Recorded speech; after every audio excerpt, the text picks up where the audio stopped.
Hello, স্বাগতম বন্ধুরা। আজ আমরা একটি অসাধারণ ফ্যান্টাসি সিনেমা দেখতে যাচ্ছি। সময় নষ্ট না করে চলুন এই সিনেমাটি দেখি।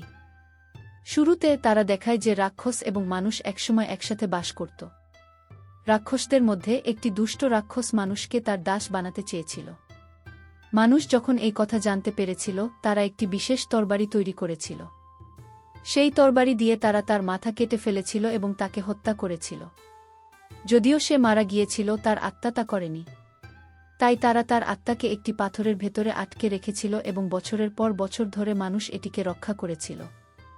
যদি সেই রাক্ষসের আত্মা কখনো পাথর থেকে মুক্তি পায় এবং যদি এটি একটি অর্ধমানব দেহ পায়, তবে সে নিজেকে পুনরুজ্জীবিত করতে পারে, আবার জীবিত হতে পারে এবং অপ্রতিরোধ্য হয়ে উঠতে পারে। বহু বছর পর কিছু লোক সেই জায়গায় ছুটে যায় যেখানে পাথরটি সুরক্ষিত করা হচ্ছে। যখন তারা প্রবেশ করে, তারা হতবাক হয়ে যায়, একজন ছাড়া সকল প্রহরী মারা গেছে। সেই বেঁচে যাওয়া ব্যক্তিটি আমাদের গল্পের নায়ক লি। সেও একজন অর্ধমানব। একজন বয়স্ক অভিভাবক তাকে জিজ্ঞাসা করে কি হয়েছে। লি ব্যাখ্যা করার চেষ্টা করে যে একটি রাক্ষস পাথর চুরি করতে এসেছিল এবং সবাইকে হত্যা করেছিল, কিন্তু অভিভাবক তাকে বিশ্বাস করে না। সে বলে, যদি রাক্ষস সবাইকে হত্যা করে, তাহলে কেন সে তোমাকে জীবিত রেখে গেল? সে সন্দেহ করে যে লি অবশ্যই তাদের সবাইকে মেরে ফেলেছে এবং পাথরটি নেওয়ার চেষ্টা করে। সে অন্যদের লিকে গ্রেপ্তার করার নির্দেশ দেয়, কিন্তু লি তার জাদুকরি ক্ষমতা ব্যবহার করে অদৃশ্য হয়ে যায়। এখন আমাদের গল্পের নায়িকা প্রবেশ করে, জাদুকরি অভিভাবকদের প্রধান লুসি। বৃদ্ধ অভিভাবক তাকে বলে যে লি সবাইকে মেরে ফেলেছে এবং দানবীয় পাথরটি চুরি করেছে, কিন্তু সে বিশ্বাস করে না। তারপর সে লিকে দেওয়া ব্রেসলেটটি মেঝেতে পড়ে থাকতে দেখে। 7 বছর পর মানুষ তাদের নিজস্ব শহর তৈরি করেছে যেখানে রাক্ষসরা প্রবেশ করতে পারে না। আমরা দেখতে পাই একদল মানুষ তাদের যানবাহনে করে বনের মধ্য দিয়ে ভ্রমণ করছে, যার নেতৃত্বে রয়েছে ফেং নামক এক সেনাপতি। রক্ষীরা ভীত, কারণ এই বন রাক্ষসদের, তারা অনুপ্রবেশ করেছে। হঠাৎ কেউ বনের মধ্য দিয়ে দৌড়ে যায় এবং তারপর একটি কালো পোশাক পরা রাক্ষস তাদের সামনে এসে দাঁড়ায়। রক্ষীরা আতঙ্কিত হয় এবং এমনকি সেনাপতির ঘোড়াও ভয় পেয়ে যায়, কিন্তু সেনাপতি নিজেও নির্ভীক থাকে। সে আক্রমণ করতে যায়, কিন্তু ঘোড়াটি পড়ে যায়। সেনাপতি উঠে দৈত্যের সাথে লড়াই করে। এর 3টি মাথা এবং 4টি হাত রয়েছে। সে একটি মাথা কেটে ফেলে এবং মনে করে যে এটি মৃত, কিন্তু রাক্ষসটি কেবল এটিকে পুনরায় সংযুক্ত করে। সেনাপতি আবার আক্রমণ করে। রাক্ষসটি 4টি হাত দিয়েই পাল্টা লড়াই করে। যদিও সে মানুষ, সেনাপতি তার সমস্ত দক্ষতা দিয়ে লড়াই করে এবং রাক্ষসকে কঠিন লড়াই দেয়। এক পর্যায়ে সে রাক্ষসকে লাথি মারে এবং যখন সে ফিরে যায়, তখন তার ছদ্মবেশটি পড়ে যায়। এখন তারা দেখতে পায় যে এটি আসলে 3টি রাক্ষস শিয়াল। এই শিয়ালগুলি তারা যে পণ্য পরিবহন করছিল তা চুরি করতে এসেছিল। লড়াই চলতে থাকে। কমান্ডার একটি শিয়ালকে শেষ করার জন্য লাফিয়ে পড়ে, কিন্তু হঠাৎ একটি জাদুমন্ত্র তাদের আলাদা করে দেয়। এটি আর কেউ নয়, লি। সে রাক্ষস নেগডেদের ভয় দেখিয়ে তাড়িয়ে দেয় এবং কমান্ডারকে সাহায্য করে। কমান্ডার সন্দেহজনক হয়ে ওঠে। লি জিনিসপত্রের উপর মন্ত্র প্রয়োগ করে। কমান্ডার জিজ্ঞাসা করে সে কি করছে, এবং লি বলে, আমরা যদি এইভাবে জাদুমন্ত্র প্রয়োগ করি, তাহলে রাক্ষসরা পণ্যের কাছে আসবে না। সেই মুহূর্তে লি একটি রাক্ষস শিয়ালের দিকে একটি বাক্স ছুঁড়ে মারে। শিয়ালটি এটি ধরে ফেলে এবং পালিয়ে যায়। এখন জানা যায় যে লি শিয়ালদের পণ্য চুরি করার নির্দেশ দিয়েছিল। কমান্ডার আক্রমণ করে, কিন্তু লি একটি ছোট কাগজে মন্ত্র প্রয়োগ করে এবং কমান্ডারের জুতার নিচে রাখে, যার ফলে প্রতিবার যখন সে দাঁড়ানোর চেষ্টা করে তখন সে পড়ে যায়। লি তখন তার পশু রাক্ষসদের মালামাল নিতে ডাকে।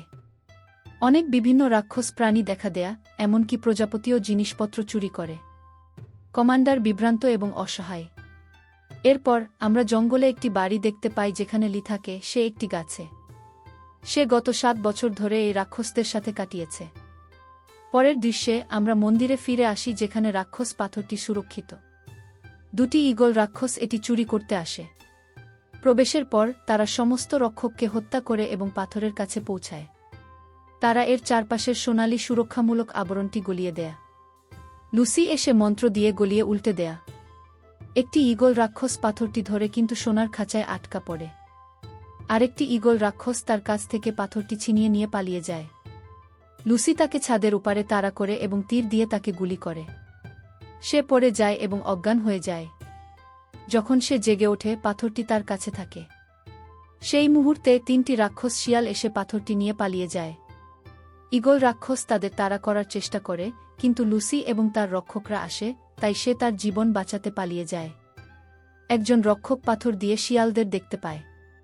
সে মন্ত্র দিয়ে আক্রমণ করে, কিন্তু একটি শিয়াল পাথরটি গিলে ফেলে। অন্য 2টি রক্ষক অভিভাবককে ধাক্কা মেরে শিয়ালকে লির জায়গায় ফিরিয়ে নিয়ে যায়।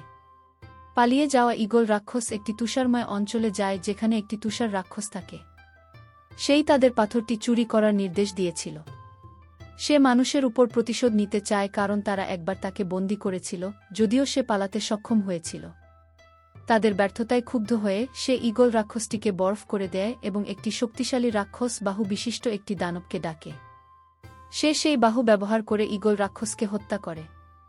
3টি শিয়াল দানব লির জায়গায় ফিরে আসে এবং ভান করে যে কিছুই হয়নি, কিন্তু লি সন্দেহজনক কিছু অনুভব করে। যখন সে তাদের জিজ্ঞাসা করে, তখন একটি শিয়াল তাকে বোঝানোর জন্য একটি সাধারণ পাথর গিলে ফেলার অভিনয় করে। লি যখন সেই দুর্বল শিয়ালের কাছে আসে, তখন সে হঠাৎ এক মায়ে পড়ে যায়, একটি অন্ধকার জায়গায় যেখানে খলনায়ক দানব বলে, অবশেষে এত বছর পর আমি সেই খাঁচা থেকে মুক্ত হয়েছি।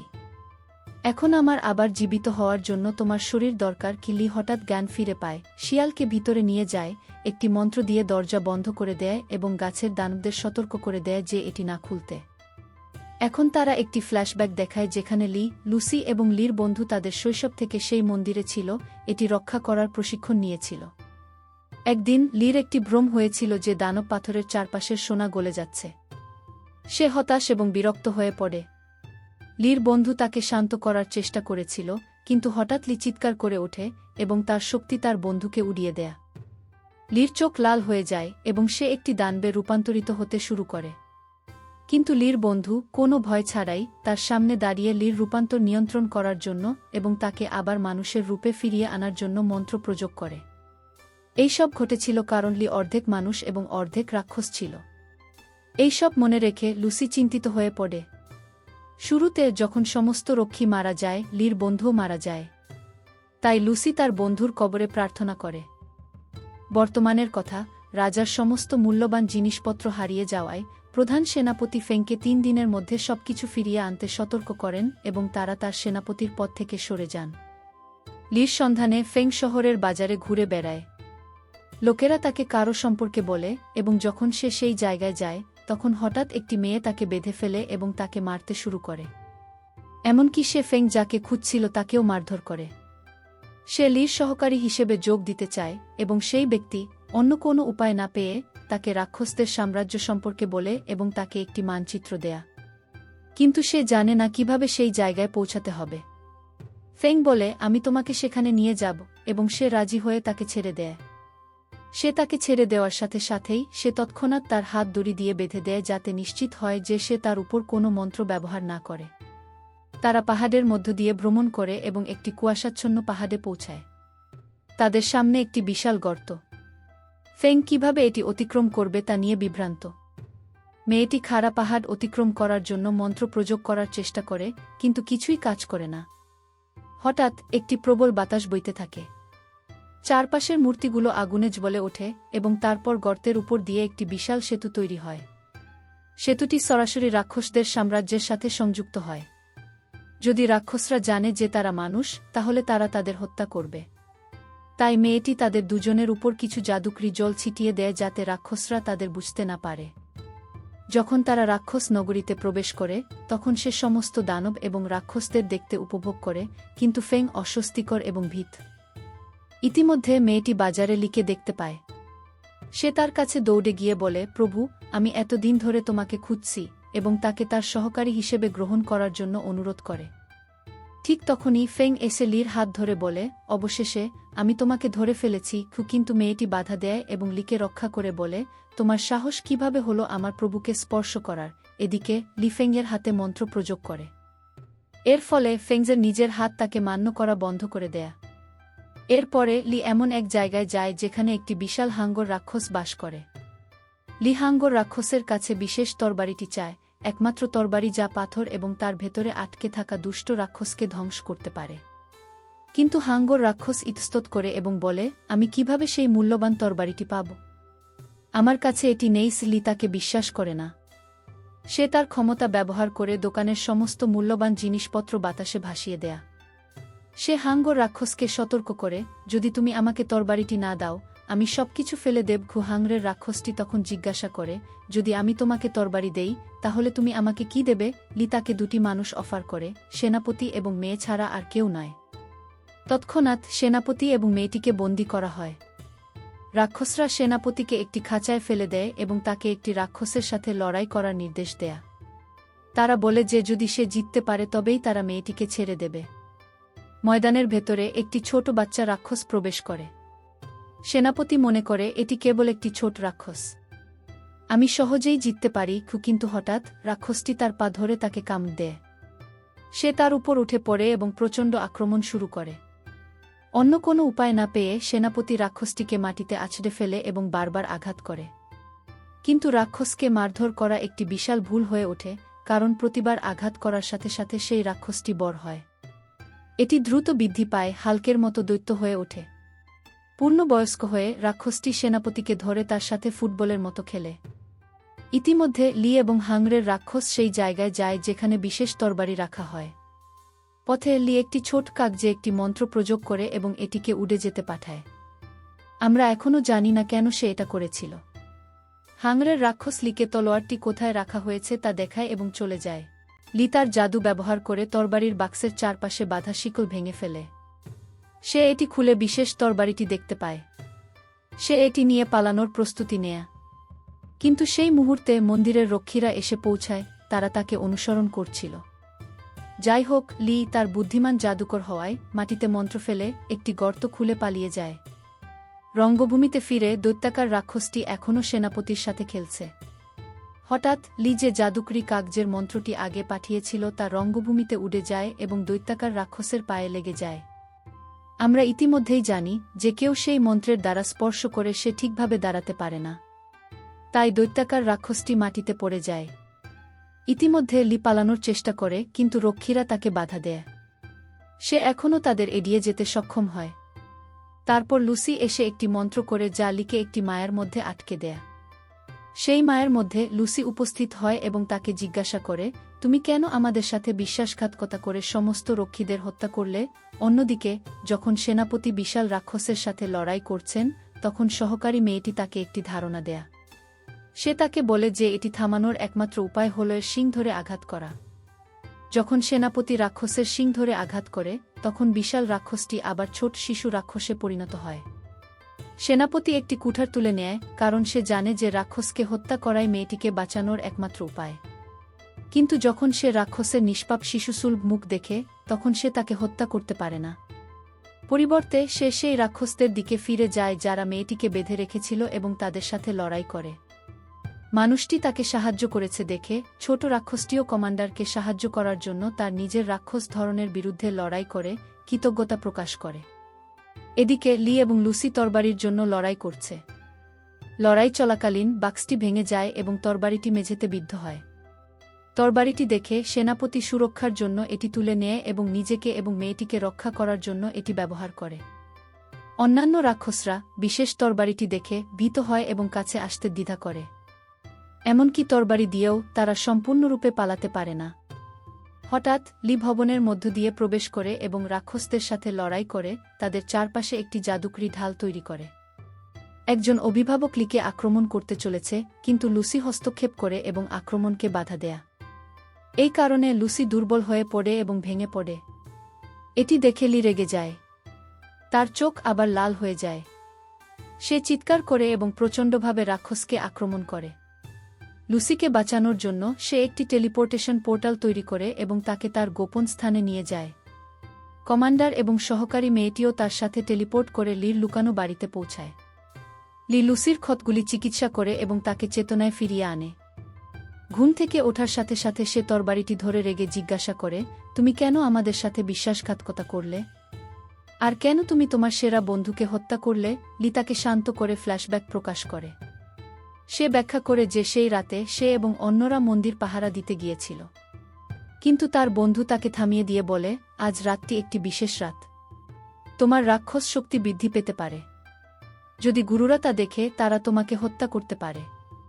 তাই আমি আজ রাতে তোমার জায়গা নেব। খুয়েভাবে তার বন্ধু তার সাথে দায়িত্ব পরিবর্তন করে। কিছুক্ষণ পরে লি অদ্ভুত শব্দ শুনতে পেয়ে মন্দিরে ছুটে যায়। সে দেখতে পায় সমস্ত রক্ষী নিহত হয়েছে। তারপর খলনায়ক রাক্ষসটি তার মায়ায় আবির্ভূত হয় এবং বলে, আমাকে তোমার প্রভু হিসেবে গ্রহণ করো। আমি তোমার দেহ চাই।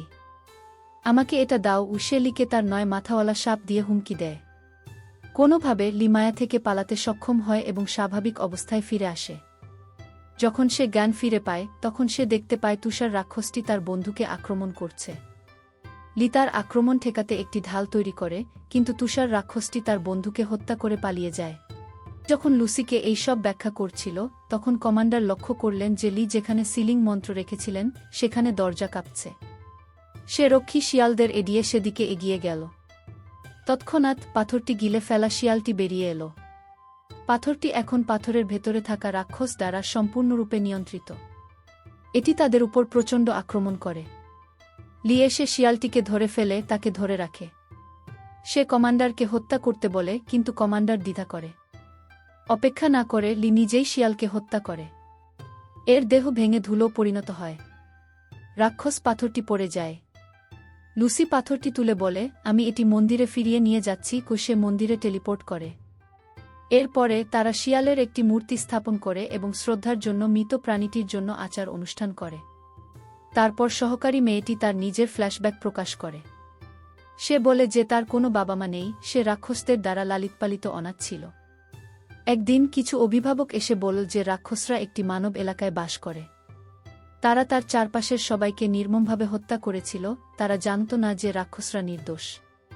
কিন্তু অভিভাবকদের মধ্যে একজন দয়ালু ছিল। সে তাদের অনুরোধ করে হত্যা না করার জন্য, কিন্তু রক্ষীরা তাতে কান দেয়নি। তার দয়ালু হৃদয়ের কারণে সে লির সহকারী হওয়ার সিদ্ধান্ত নেয়া। ইতিমধ্যে তুষার রাক্ষস সে আবিষ্কার করে যে লুসি রাক্ষস পাথর দিয়ে টেলিপোর্ট করছে। সে তাকে বিভ্রান্ত করার জন্য একটি মন্ত্র প্রয়োগ করে। যেমনটি প্রত্যাশা করা হয়েছিল, লুসি মন্দিরের পরিবর্তে একটি বাঁশের বনে অবতরণ করে।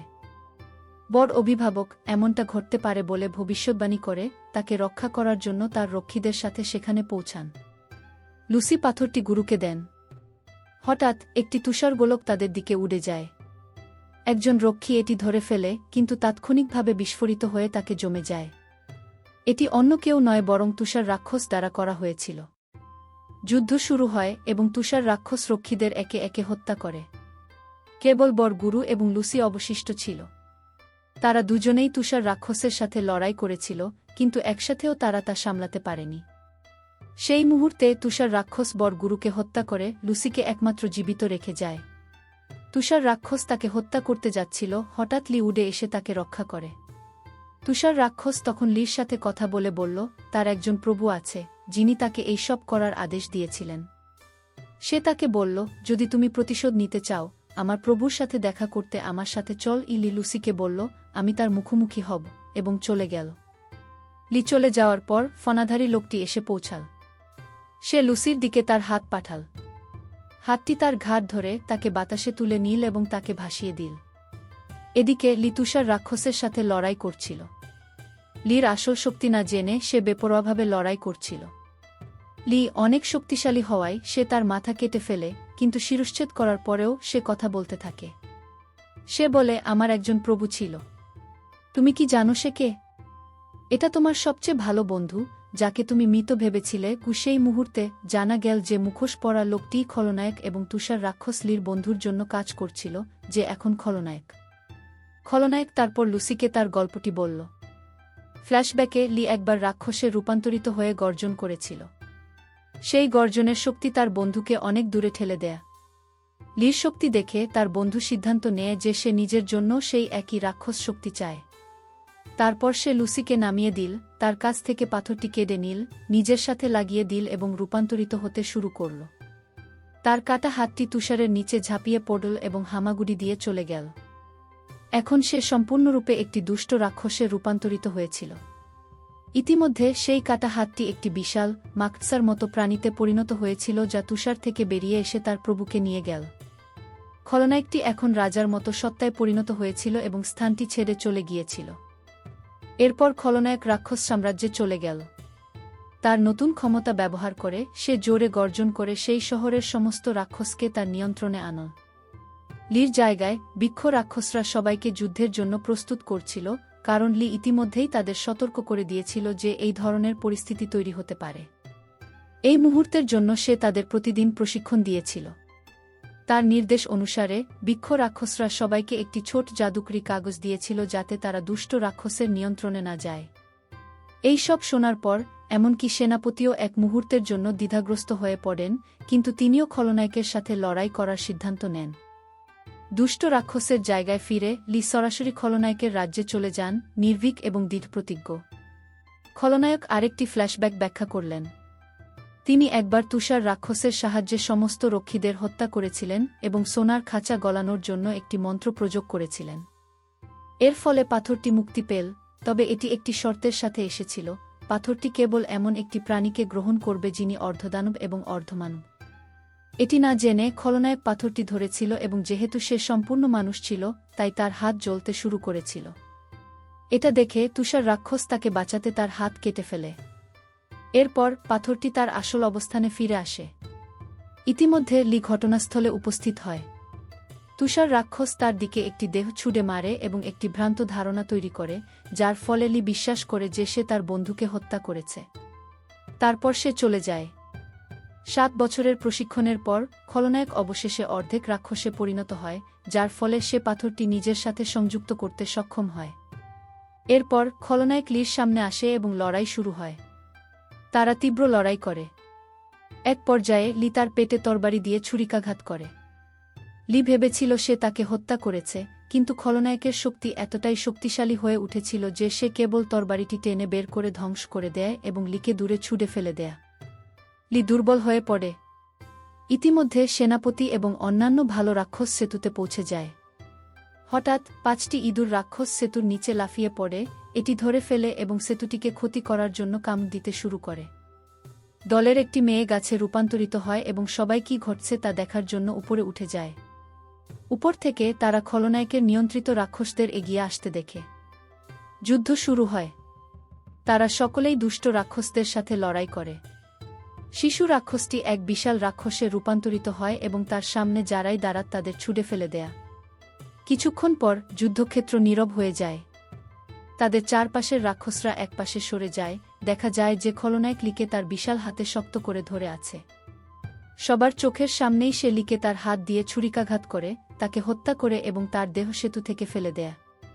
এটি দেখে সহকারী মেয়ে এবং সমস্ত রাক্ষস হৃদয় ভেঙে যায়। বৃক্ষ রাক্ষসটি তখন বলে যে লি যদি মারা যায় তাহলে সবাই তাদের নিজস্ব পথ বেছে নিতে পারে এবং বাড়ি যেতে পারে। এক মুহূর্তের জন্য মনে হয়েছিল যেন লড়াই শেষ হয়ে গেছে, কিন্তু সেনাপতি এবং সমস্ত ভালো রাক্ষস হাল ছাড়তে অস্বীকৃতি জানা, লির প্রতি কৃতজ্ঞতা এবং আনুগত্য প্রদর্শন করে তারা আবার দুষ্ট রাক্ষসের সাথে লড়াই করার জন্য একত্রিত হয়। খলনায়ক আক্রমণের জন্য আরও রাক্ষস পাঠাল। ইতিমধ্যে ইঁদুরগুলি সেতুটির ক্ষতি করতে থাকে এবং এর অর্ধেক ভেঙে পড়ে। সেনাপতি অক্ষত সেতুর অবশিষ্ট ছোট অংশের উপর লড়াই করে। সেই মুহূর্তে হাঙর রাক্ষসটি উপস্থিত হয় এবং সেনাপতিকে ছুরিকাঘাত করতে উদ্যত হয়, কিন্তু দৈত্যাকার শিশু রাক্ষসটি সামনে লাফিয়ে পড়ে আঘাত করে। তাদের সংঘর্ষের ফলে তারা উভয়ই বাতাসে উড়ে যায় এবং যখন তারা পড়ে যায় তখন অবশিষ্ট সেতুটি ভেঙে যায়। শিশু রাক্ষসটি তার ছোট আকারে ফিরে আসে এবং সে এবং হাঙর রাক্ষস উভয়ই পড়ে যায়। শিশু রাক্ষসের ত্যাগ দেখে সেনাপতি কেঁদে ওঠে। খলনায়ক তারপর ভাঙা ফাঁক দিয়ে তার বিশাল হাতটি প্রসারিত করে সেতুটিকে সংযুক্ত করে অন্য দিকে যাওয়ার পথ তৈরি করে। দেখে মনে হচ্ছিল সবাই ধ্বংস হয়ে গেছে, কিন্তু হঠাৎ লি বিদ্যুৎ গতিতে উড়ে এসে দৈত্যাকার হাতটিতে আঘাত করে এবং এটি ধ্বংস করে দেয়া।